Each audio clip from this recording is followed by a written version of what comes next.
খেলাপ হবে। এক স্তনের দুধ সে পান করে, অন্য স্তনের দুধ তার দুধ ভাইয়ের জন্য ছেড়ে রেখেছে।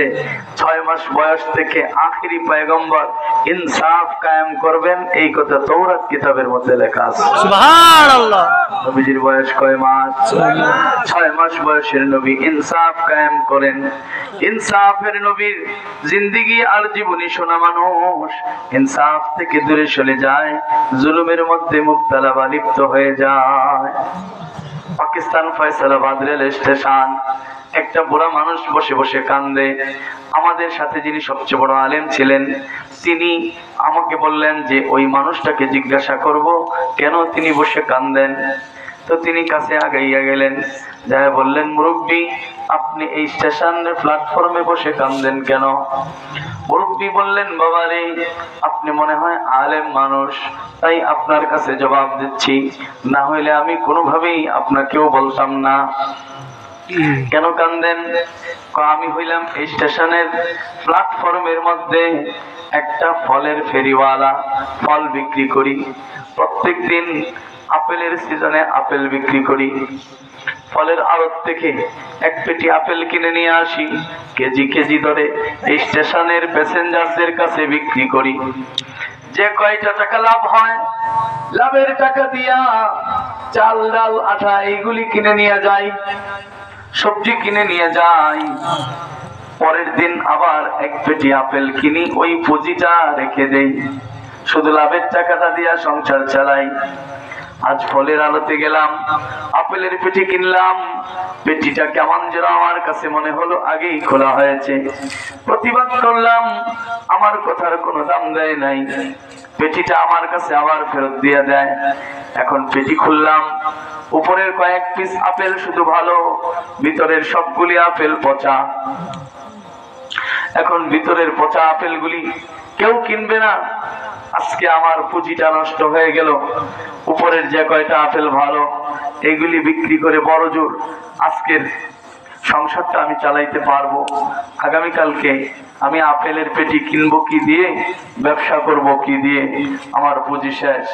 যে স্টেশনে এতদিন পর্যন্ত আমি আপেলের ফেরিওয়ালা ছিলাম, ফলের ফেরিওয়ালা ছিলাম, কালকে হয়তো অভাবের তাড়নায় সেই স্টেশনে আমি তো বুড়া মানুষ, কাজও করতে পারবো না, আমাকে হয়তো এই স্টেশনে ভিক্ষা করতে হবে। এই শরমে আমি কাঁদতেছি। আপনি আলেম মানুষ, জিজ্ঞেস করেছেন তাই তো জবাব দিলাম।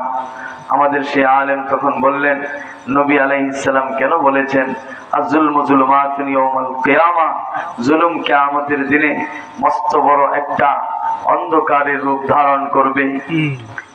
জুলুম, এই যে গরিব মানুষ, এই বুড়া মানুষের পেটে লাথি দিয়া কয়টা পয়সা উপার্জন করেছে, ফলের আড়তওয়ালা, লক্ষ টাকার ব্যবসায়ী, যার কোনো অভাব নাই, কিন্তু আখেরাতে ওই মানুষটা হাত দুইটা পিছনে দিয়ে শিকল দিয়ে বাঁধা অবস্থায় বড় কঠিন অপরাধী হিসাবে তাকে হাসরের ময়দানে উঠতে হবে।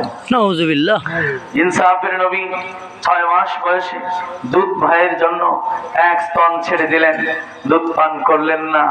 আর সেই নবীর উম্মত আজ আরেক ব্যক্তির রিজিকের মধ্যে হাত দিয়া ছোট ফেরিওয়ালা থেকে ভিখারি বানায় দিচ্ছে। এইটাই হলো জুলুম। এই জুলুম যার ভিতরে আসে, ওই নবী আলাইহিস সালাতু ওয়াস সালাম যখন রোজে কিয়ামতে সুপারিশের জন্য বসা থাকবেন, তো জুলুমকারী ব্যক্তি সামনে উপস্থিত হয়ে বলবে, ইয়া রাসূলুল্লাহ, আমি আপনার উম্মত, আপনি আমাকে একটু সুপারিশ করেন। আল্লাহ তাআলার চেহারার মাঝে আর নবী আলাইহিস সালাতু ওয়াস সালামের চেহারার মাঝে এমন একটি কুয়াশা দিয়ে দিবেন, নবী আলাইহিস সালাতু ওয়াস সালাম সেই কুয়াশার কারণে উম্মত হওয়া সত্ত্বেও ওই জালেম ব্যক্তিটাকে দেখতে পাবে না। অর্থাৎ তার জন্য নবীর সুপারিশ আল্লাহ তাআলার পক্ষ থেকে বন্ধ হয়ে যাবে। নাউযুবিল্লাহ। বন্ধ হয়ে যাবে। মেরে মোহতারাম ভাই ও দোস্ত, নবী সাল্লাল্লাহু আলাইহি ওয়াসাল্লামের জন্ম বৃত্তান্ত আর জীবনী বলা মাকসাদ ছিল না, মাকসাদ ছিল এইটাই। আজ আমরা মনে করতেছি যে আমি যেভাবে মন চায় সেভাবে উপার্জন করে ফেলবো, হোক না কারো উপরে জুলুম, কিন্তু না, জবাবদিহিতার সামনে আমাদের আসতেছে। আজকে যে অফিসের ফাইলে ঘুষ খায় সে চিন্তাও করে না যে আমি যে ঘুষ খাইতেছি, কালকে নবী আমার সামনে যখন দাঁড়াবেন, নবীর সামনে আমি দাঁড়াবো, তো সামনে কুয়াশার পর্দা পড়ে যাবে।